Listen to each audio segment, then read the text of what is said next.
The movie begins in 1942 during World War II, when thousands of terrified Russian soldiers are packed inside a train heading toward the burning city of Stalingrad. Among them is a quiet young soldier named Vasily Zaitsev, a man who grew up hunting wolves with his grandfather in the freezing forests of Russia. As the train races toward the battlefield, Vasily remembers the lesson his grandfather taught him as a child: stay still, stay patient, and never waste a bullet. At the time, he had no idea those lessons would one day turn him into one of the deadliest snipers in history. Very gently.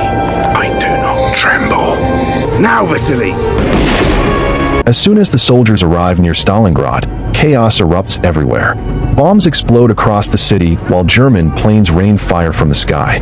Civilians are screaming, buildings are collapsing, and dead bodies already cover the streets before the new soldiers even touch the battlefield. The terrified troops are immediately forced onto overcrowded boats to cross the river into the war zone. But before they can even reach land, German bombers attack the boats, killing hundreds instantly. The surviving soldiers panic and jump into the freezing water to escape. But things become even more horrifying when Russian officers begin shooting their own men for trying to retreat. The Soviet army makes it clear that dying in battle is acceptable, but cowardice is not. When Vasily finally reaches the shore, the nightmare only gets worse. There are not enough rifles for everyone. Every two soldiers are forced to share one gun. One man receives the rifle, while the other only gets bullets and is ordered to follow behind until someone dies. Vasily is one of the unlucky soldiers who only receives ammunition. Seconds later, commanders scream at them to charge directly into German machine gun fire. The battlefield instantly turns into hell. German soldiers gun them down from every direction while artillery destroys entire groups at once. Men are blown apart before firing a single shot. Vasily watches terrified soldiers attempt to retreat again, only to get executed by their own side. Bodies begin piling everywhere across the mud-covered streets of Stalingrad. Knowing survival is impossible out in the open, Vasily drops to the ground and pretends to be dead among the corpses. Hours later, silence slowly falls over the battlefield. Smoke fills the air while wounded soldiers cry out in pain all around him. Suddenly, a military car crashes nearby after getting hit by a shell. A Soviet political officer named Danilov crawls out and desperately hides among the dead bodies beside Vasily. German soldiers soon approach the area, casually shooting corpses to make sure nobody survived. Danilov nearly panics, but Vasily remains perfectly still, just like his grandfather once taught him. Miraculously, the Germans leave without noticing them. Danilov grabs a rifle from a dead soldier and tries firing back at nearby Germans, but the weapon is empty. Vasily quietly hands him the bullets he was given earlier and calmly explains that he should only shoot during explosions so the enemy cannot hear the gunfire. Danilov hesitates because he barely knows how to use a rifle. So instead, he hands the weapon to Vasily. Moments later, explosions begin shaking the streets again, and suddenly, Vasily transforms into something terrifying. Using the sound of explosions to hide his shots, he starts picking off German soldiers one after another with unbelievable accuracy. Every bullet lands directly in the enemy's head. Within seconds, multiple German soldiers are dead without even understanding where the shots came from. Danilov is completely stunned. After surviving the battlefield, both men are rescued and brought back to Soviet headquarters. Danilov immediately realizes that Vasily is exactly the kind of hero the country desperately needs. Russia is losing hope, soldiers are terrified, and morale is collapsing everywhere. At a military meeting, Soviet leaders argue over how to stop the Germans from taking Stalingrad. Most officers suggest the same brutal tactics that have already failed repeatedly, but Danilov proposes something different. Instead of ruling through fear, they should give the people hope. He tells the commanders about the mysterious sniper who killed multiple Germans during impossible conditions. According to Danilov, the Soviet people need a symbol, a hero who can inspire soldiers to keep fighting. The officials approve his idea immediately. Overnight, Vasily becomes famous. Newspapers print stories about his incredible shots while posters with his face spread across the city. Soldiers everywhere begin talking about the legendary sniper defending Stalingrad. Even though Vasily is shy and uncomfortable with all the attention, the government turns him into the face of the Soviet resistance. Soon after, he officially joins the sniper division. As Vasili and other snipers continue killing German officers daily, fear starts spreading through the German army itself. Entire squads become afraid to move through open streets because death can come from anywhere at any moment. Eventually, German commanders realize ordinary soldiers cannot stop this Russian sniper, so they bring in their deadliest weapon, a legendary German sniper named Major Erwin Koenig. Unlike regular soldiers, Koenig is calm, intelligent, and unbelievably patient. He is considered Germany's greatest marksman and the head instructor of their elite sniper school. His mission is simple: hunt down Vasili Zaitsev and kill him publicly. My army is not designed for this kind of fighting. Those snipers are demoralizing my people. How are you going to go at finding this young Russian? I'll fix it so that he's the one who finds me. Meanwhile, Vasili meets a young boy named Sasha who admires him deeply. Sasha leads him to his tiny home where Vasili is welcomed by Sasha's mother. Not long after, Danilov arrives carrying dozens of fan letters sent to Vasili from soldiers and civilians across the country. Danilov forces Vasili to answer the letters because the government wants to maintain his heroic image. That same night, Vasili sees a familiar face from the train ride into Stalingrad, a beautiful young woman named Tanya. She works with the local militia and also speaks fluent German because she studied at university before the war destroyed her life. Danilov quickly realizes she could be useful translating German communications and offers her a job with Soviet intelligence. At first she refuses because she wants to fight on the front lines herself, but eventually she accepts. As days pass, Vasili slowly develops feelings for her, but before anything can happen between them, danger arrives once again. One afternoon, Vasili and another sniper named Ludmila are sent to investigate a German sniper position inside a destroyed department store. Vasili spots what looks like an enemy sniper in a window and immediately shoots. The figure drops instantly. Believing the threat is dead, the pair move into the building to confirm the kill. But the second they enter, Vasili notices something strange. This sniper was actually just a mannequin wearing a helmet. A trap.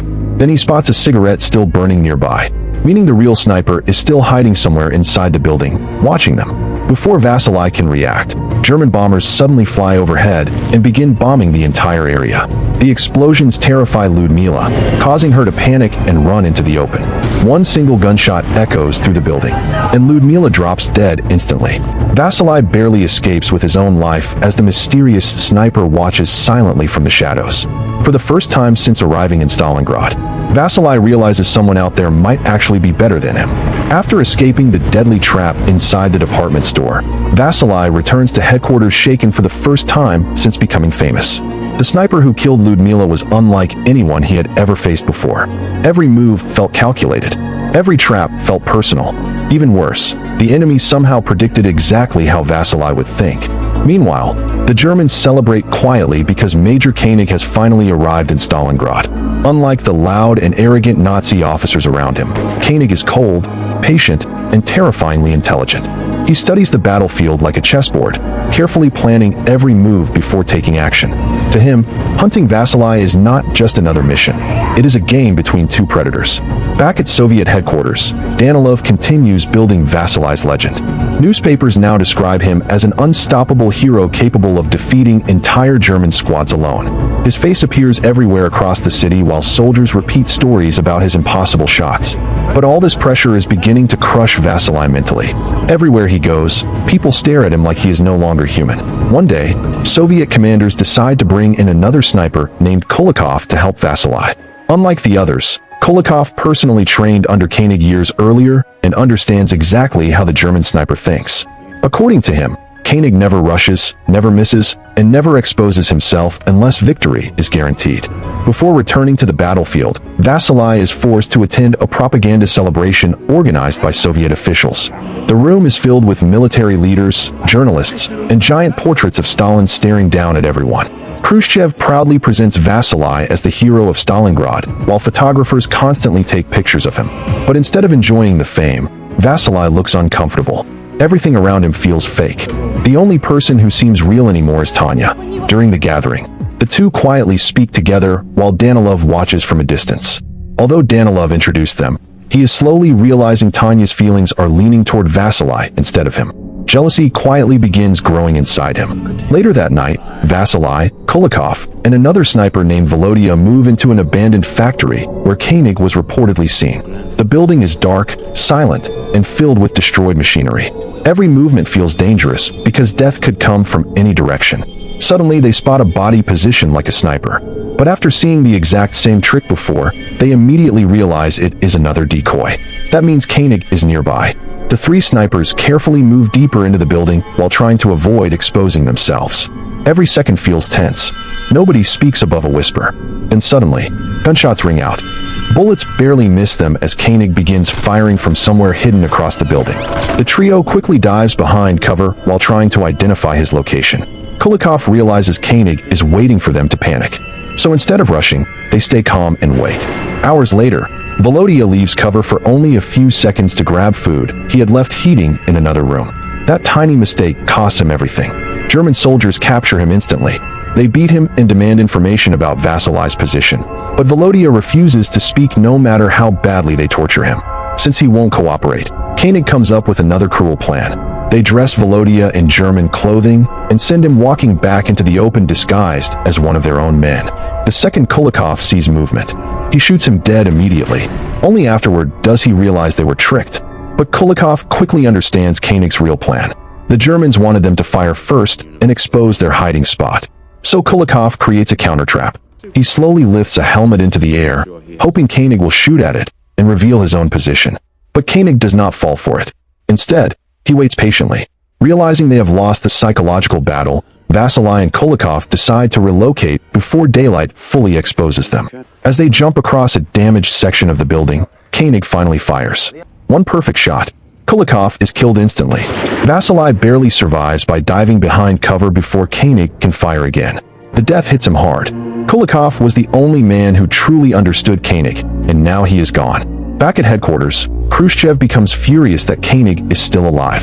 Soviet propaganda depends heavily on Vasily remaining undefeated, and every delay makes the government nervous. Sasha secretly continues acting as a messenger between both sides. The innocent-looking boy cleans Koenig's boots and passes him information in exchange for food, while also feeding information back to the Soviets. Neither side fully realizes how dangerous the child's double role truly is. Soon after, Sasha unknowingly leads both snipers into another deadly confrontation.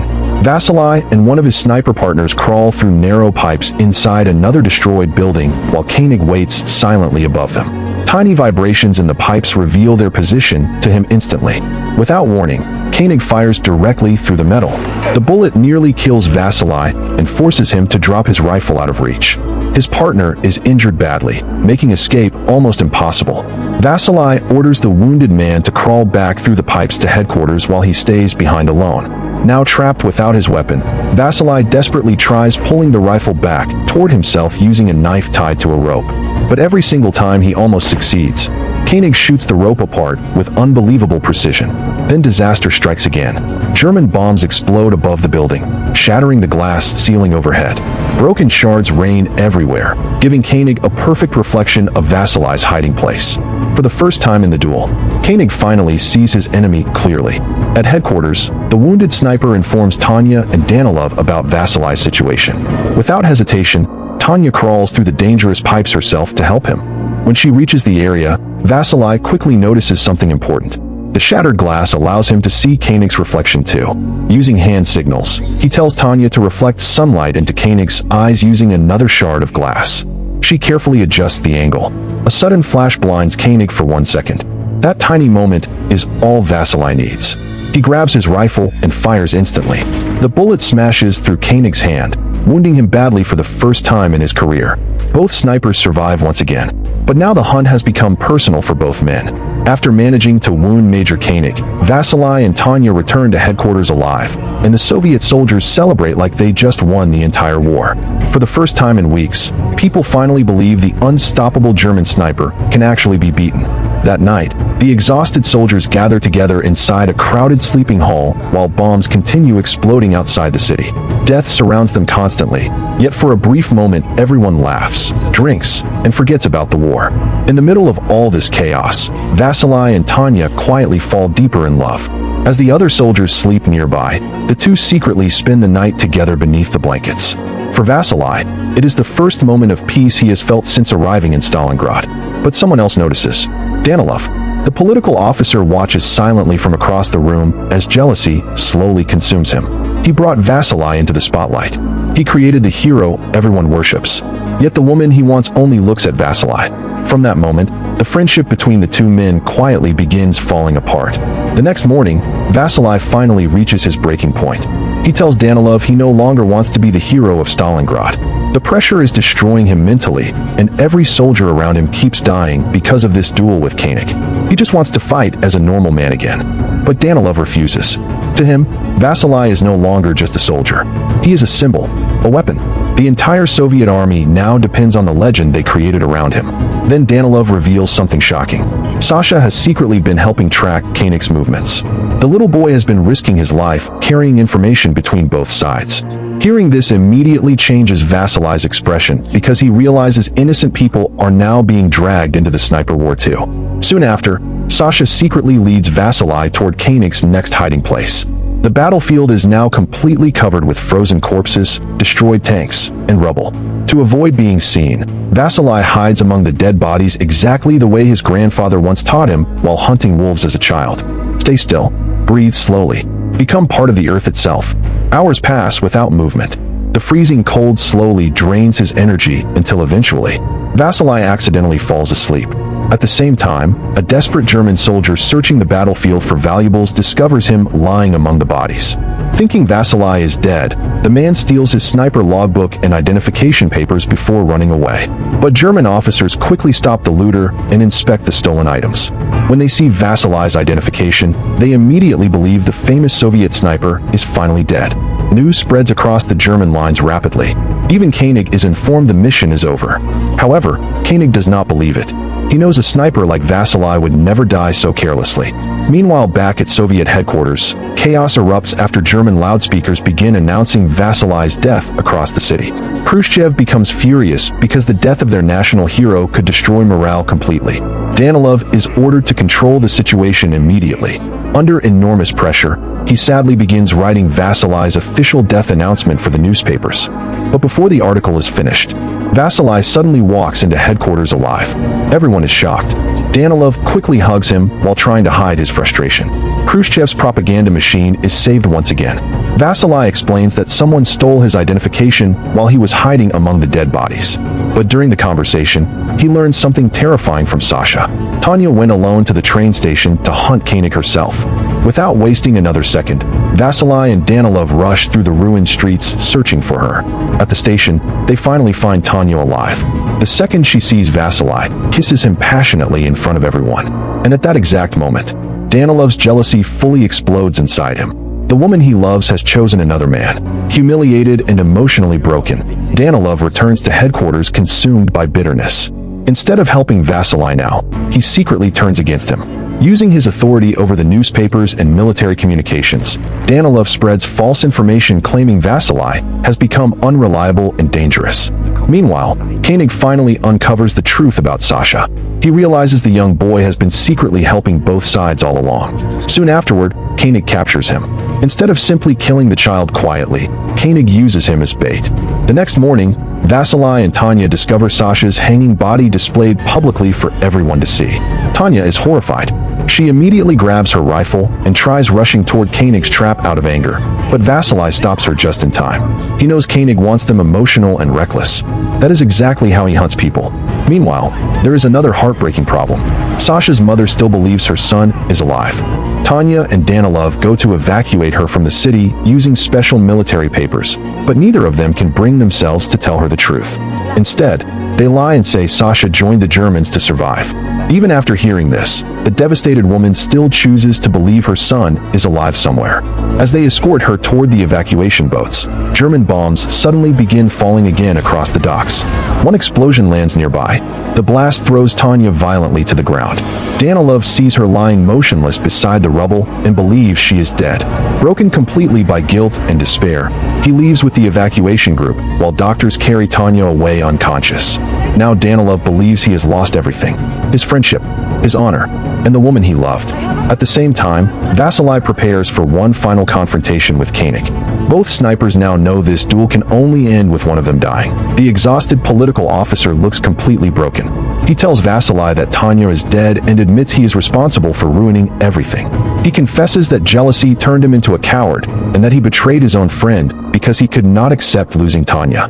Vasily listens silently, but before he can even respond, Danilov suddenly makes his decision. He stands up openly in front of Koenig's sniper position. The German sniper instantly fires. The bullet tears straight through Danilov's chest.